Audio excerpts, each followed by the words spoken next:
Natalia, muchas gracias por venir. Bueno, gracias, Julián, muy bien.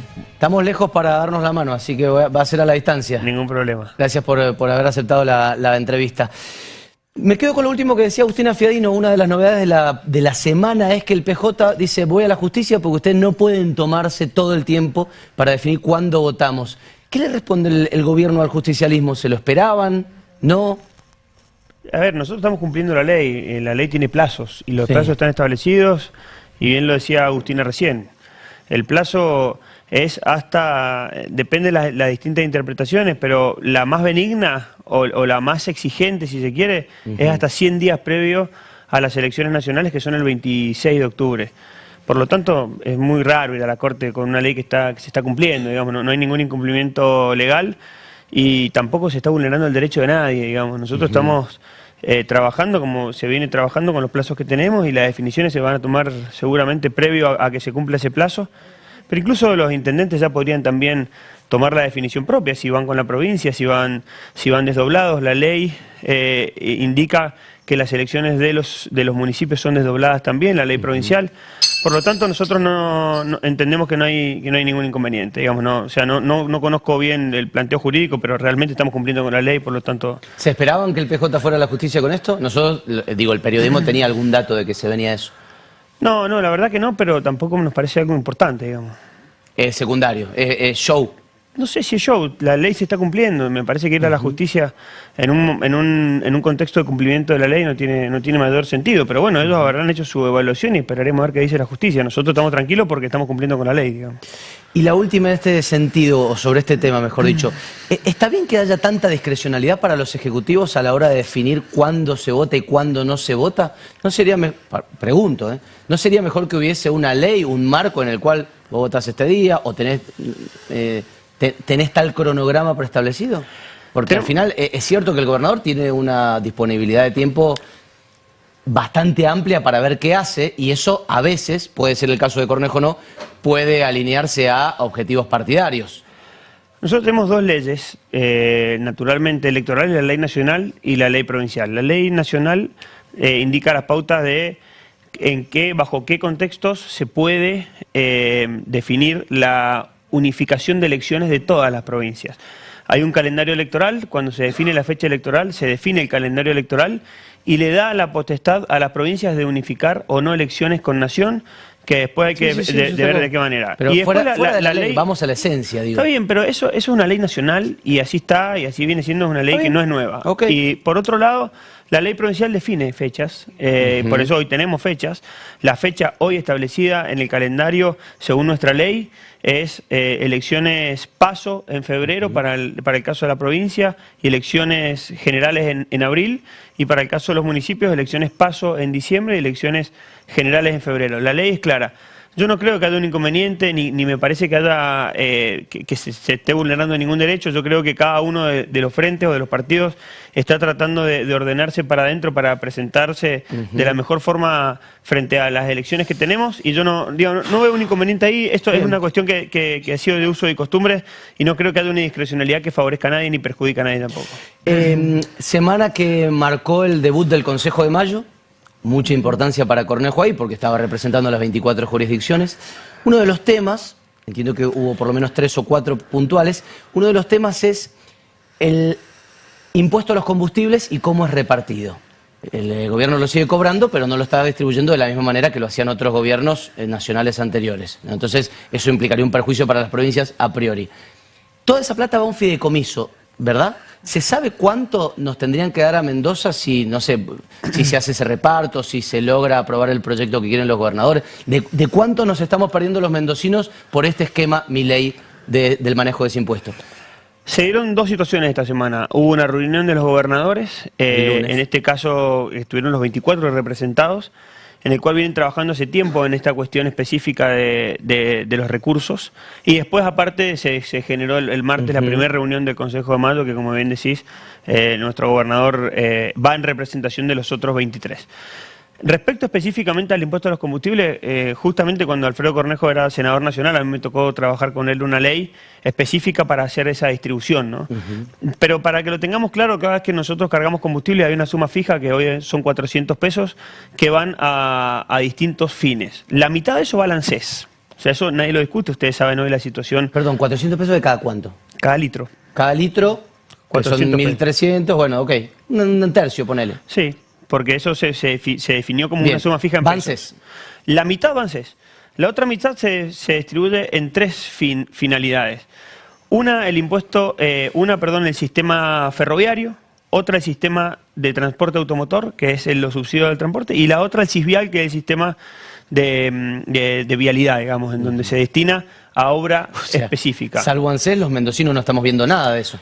No lo estamos viendo ahora y no lo vimos nunca. O sea, nosotros pasamos de un extremo al otro. ¿Cuál era el extremo del cual veníamos? De un uso totalmente discrecional de esos recursos, en el cual la provincia de Mendoza estuvo políticamente y directamente relegada de las obras de infraestructura que tenía que recibir, por un lado, y del subsidio de transporte que decidió Sergio Massa dejar de pagarlo desde el principio del 2023, que ya lo hemos recuperado durante este año.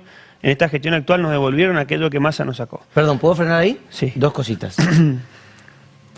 El peronismo era arbitrario, o el peronismo era discrecional para repartirlo. Y este gobierno también no lo reparte. Unidireccionalmente dijo, yo no doy más subsidio al transporte, yo no pongo más plata en vialidad. ¿Quién es más arbitrario, el peronismo o el mileísmo haciendo esto? En cualquiera de los dos casos el dinero no llega donde tiene que llegar o de la manera que tiene que llegar. ¿Pero a ustedes les molesta de la misma manera? Porque digo, este gobierno es más afín a sus ideas. No, a ver, la diferencia son los criterios, ¿no? Este gobierno, ¿qué está diciendo? Han incorporado dentro del presupuesto estos recursos. Entonces el gobierno exhibe un superávit fiscal entre ingresos y egresos, y dentro de los ingresos contempla estos fondos fiduciarios que tienen este dinero, que no puede tener un destino distinto al que fija la ley.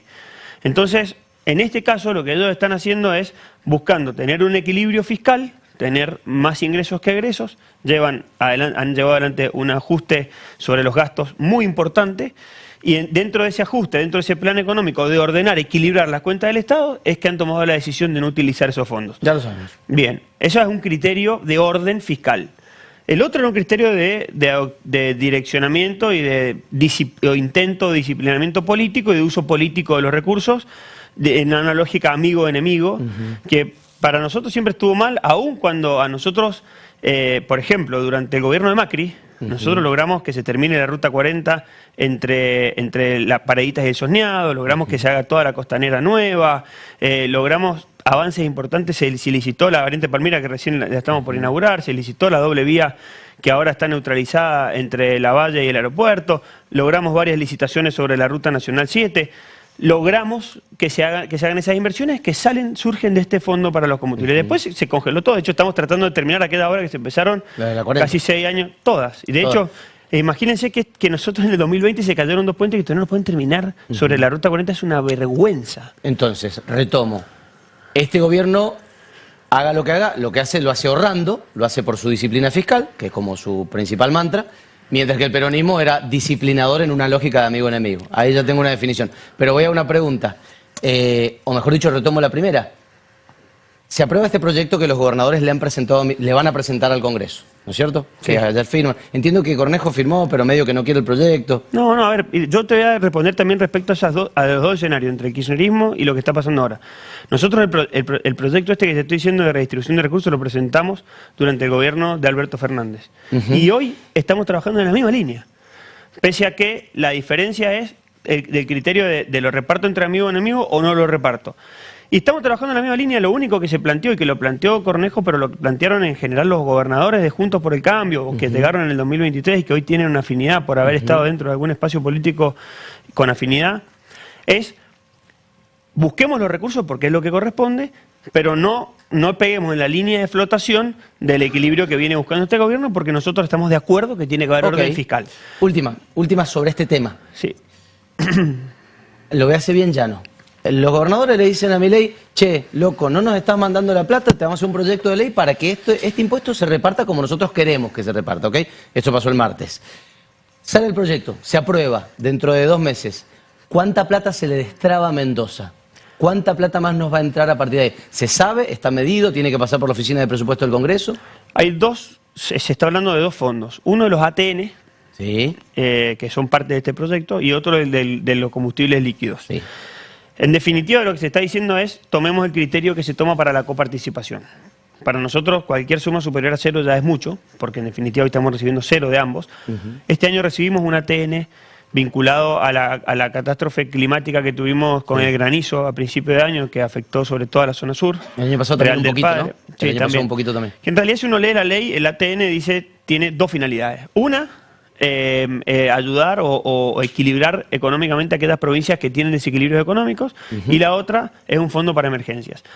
Obviamente que nosotros compartimos el criterio porque hemos sido discriminados también por tener equilibrio fiscal, porque en definitiva la nación terminaba poniendo la plata para que le cierren la cuenta a algunos gobernadores que no hicieron el trabajo que había que hacer. A los que estaban boqueando económicamente los ayudaban y... Sí, no, claro, pero entonces eso no generaba ningún incentivo, porque entonces nosotros decíamos, ¿para qué nos sirve tener las cuentas ordenadas si al final te terminan relegando los recursos? Esa decisión nosotros obviamente nos parece bien. Lo que se está intentando en este proyecto es que el fondo para emergencias se mantenga. Por ejemplo, miren lo que pasó en Bahía Blanca, en donde se destinaron ATN.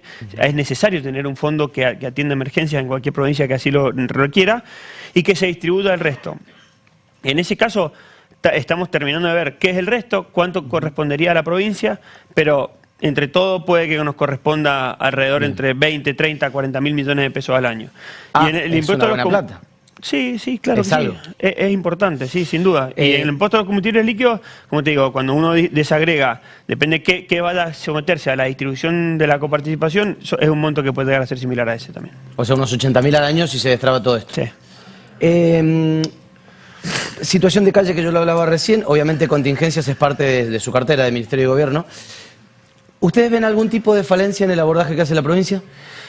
A ver, primero que nada, la situación de calle es muy compleja. Nosotros en lo que nos abocamos es a que cada una de las personas que está en situación de calle tenga la alternativa de no estarlo.